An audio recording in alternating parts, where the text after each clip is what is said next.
যারা অষ্টম শ্রেণীতে উত্তীর্ণ হয়েছ তাদের জন্য এই ক্লাসটি। আজকের ক্লাসে বাংলা ব্যাকরণ ও নির্মিতির ভাব সম্প্রসারণ নিয়ে আলোচনা করব। তোমাদের পাঠ্য বইয়ের 3.6 নম্বর ভাব সম্প্রসারণটা একটু লক্ষ্য করো। ভাব সম্প্রসারণটা হলো বাংলার ইতিহাস, এদেশের মানুষের রক্ত দিয়ে রাজপথ রঞ্জিত করার ইতিহাস। ভাব সম্প্রসারণটা কি হয়েছে এখানে? বাংলার ইতিহাস, এদেশের মানুষের রক্ত দিয়ে রাজপথ রঞ্জিত করার ইতিহাস। আমরা জানি একটি জাতির সত্তার ইতিহাস রচিত হয় সে জাতির আপামর জনসাধারণের সফলতার সংহতি সত্তার উপর ভিত্তি করে।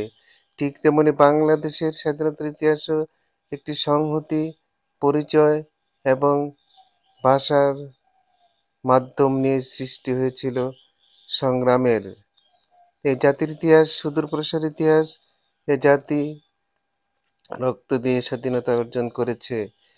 এই ভাব সম্প্রসারণটার মূল ভাবটা আমরা এইভাবে লিখেছি: একটি জাতির ইতিহাস তখনই সমৃদ্ধ হয় যখন সে স্বাধীনভাবে মুক্ত বিহঙ্গের মতো বিচরণ করতে পারে। কিন্তু এই চলার পথ সবসময় সুখকর হয় না। কোনো কোনো সময় পরাধীনতার শৃঙ্খলাবদ্ধ হতে হয়, আর তখনই শুরু হয় সংগ্রাম মুক্তির জন্য। তেমনি এক জাতির নাম বাঙালি জাতি। আমরা বাঙালি জাতির ইতিহাস সম্পর্কে জানলাম, বাঙালি জাতির সমৃদ্ধ সম্পর্কে জানলাম মূল ভাবের মধ্যে দিয়ে। তারপর হলো সম্প্রসারিত ভাব। সম্প্রসারিত ভাবটা একটু লক্ষ্য করো। বাঙালি জাতির সবচেয়ে গৌরবের ইতিহাস, অনেক রক্তের রঞ্জিত অর্জিত স্বাধীনতার ইতিহাস। বাঙালি জাতির কারো স্বাধীনতা কখনো মেনে নেয়নি, অর্থাৎ বাঙালি জাতি কখনো অধীনতা মেনে নেয়নি।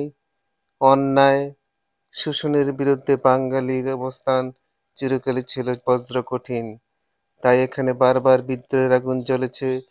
ঔপনিবেশিক ব্রিটিশ শাসনের যাতাকলে প্রায় 200 বছর ধরে নিষ্পেষিত হয়েছিল এই জাতি।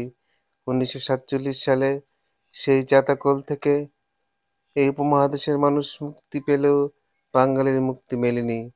অর্থাৎ 1947 সালে ভারত পাকিস্তান দুটি রাষ্ট্র সৃষ্টি হয়েছিল, কিন্তু বাঙালিদের ভাগ্যে সে সুপ্রসন্ন হয়নি। তাদেরকে অপেক্ষা করতে হয়েছিল আরও 24টি বছর। আমরা জানি 1952 সালের ভাষা আন্দোলনকে কেন্দ্র করেই সৃষ্টি হয়েছিল স্বাধীনতার সূত্রপাত। 1952 সালের ভাষা আন্দোলন এর মধ্য দিয়ে বাঙালি ধীরে ধীরে এগিয়ে যায় মুক্তি সংগ্রামের দিকে। 1858 1966 সালের পাকিস্তানি সামরিক শাসন বাংলার দামাল ছেলেদের উপর গুলি চালায়। 1969 সালে গণঅভ্যুত্থান, বারবার বাঙালির বুকে রক্ত রঞ্জিত হয় রাজপথ। তবু তাদের স্বাধীনতার দাবিকে ঠেকাতে ব্যর্থ হয় পাকিস্তানি জান্তা শাসক গোষ্ঠী। প্রিয় শিক্ষার্থী বন্ধুরা, ভিডিওটা সম্পূর্ণ দেখার জন্য আহ্বান থাকলো। তাই তারা 1971 সালে বাঙালির উপর চূড়ান্ত আঘাত হানে। তখন বাংলার মানুষ ঝাঁপিয়ে পড়ে মুক্তি সংগ্রামে। লক্ষ লক্ষ মানুষের বুকে রক্তে বাঙালির মাটি লাল হয়। অবশেষে অর্জিত হয় স্বাধীন সার্বভৌম বাংলাদেশ নামের একটি রাষ্ট্র, যেটা পৃথিবীর মানচিত্রে লাল সবুজের পতাকা নিয়ে উড্ডীয়মান হয়েছে। আমরা এই ভাব সম্প্রসারণের মন্তব্যটা এইভাবে লিখেছি: প্রিয় শিক্ষার্থী বন্ধুরা,